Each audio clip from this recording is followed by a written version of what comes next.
What if I told you that the biggest breakthrough of your life won't come from achieving more, but from caring less? Less about what others think, less about pleasing everyone, and more about being fully yourself, authentically, even if it means being disliked. Now, this might sound strange. After all, most of us were taught, directly or indirectly, to seek approval from our parents, our teachers, our bosses, and even our friends. But what if, and stick with me here, chasing that approval is the very thing holding you back? In today's video, we're diving into one of the lesser-known psychological theories from the early 20th century, the same era as Sigmund Freud and Carl Jung, but one that you could argue is even more practical and transformative. It comes from a book that shook Japan, sold millions of copies, and inspired readers all over the world to finally break free from the invisible chains of people-pleasing. The Courage to be Disliked by Ichiro Kashimi and Fumitake Koga. And no, this isn't just another self-help book telling you to be confident. The book is based on the often overlooked psychological teachings of Alfred Adler, a contemporary of Freud and Jung, whose ideas were far ahead of his time. Adler believed something radical. While Freud emphasized the role of trauma and Jung spoke about the collective unconscious, Adler focused on what people choose to do with their experiences. He believed we are not determined by our past, but by the meaning we give to it. This idea forms the core of the book. You are not a victim of your circumstances. You are responsible for your own life. The control is in your hands. But if that's true, why do so many of us feel trapped? Let's be honest. Most of us walk around with an invisible audience in our heads. We filter everything we do through one question: what do they think of me? And here's the uncomfortable truth.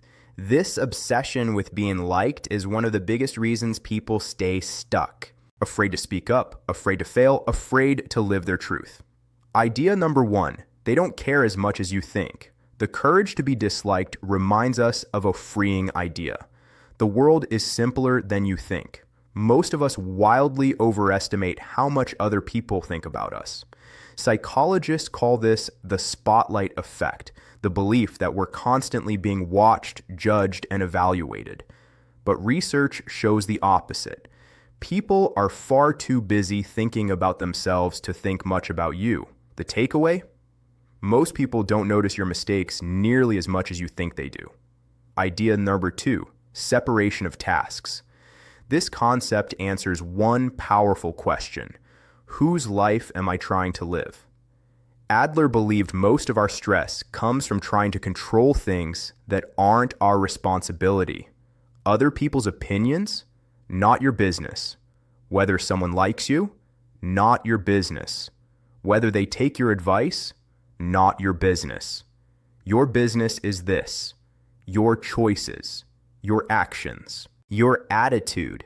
When you stop trying to control others, you free up your energy to actually live. Imagine this. You want to be a writer. Your parents want you to be an engineer. If you choose writing, they might be disappointed.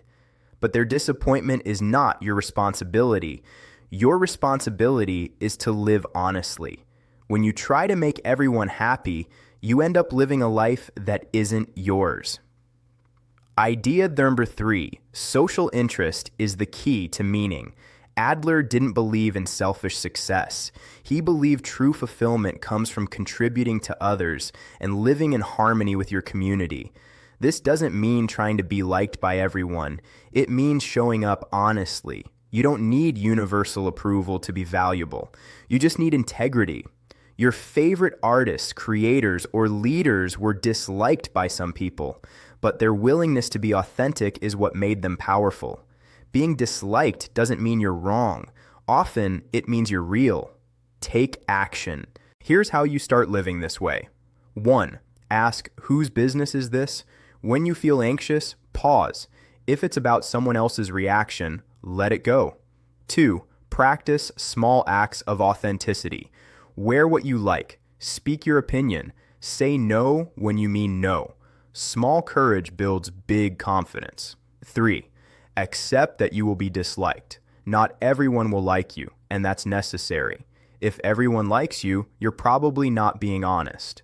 The people who matter respect those who are true to themselves, even when they disagree. Research even backs this up. Studies show people who live authentically experience higher well-being, less anxiety, and stronger relationships. Why? Because authenticity attracts the right people and filters out the wrong ones. Final thought. You don't need universal approval. You are not responsible for other people's reactions. True happiness comes from living honestly and contributing from a place of truth. Being disliked is not failure. It's often proof that you're finally being real. The courage to be disliked is the courage to be yourself, unfiltered, unmasked, unapologetic. And remember, you don't need everyone to like you. You just need the courage to like yourself.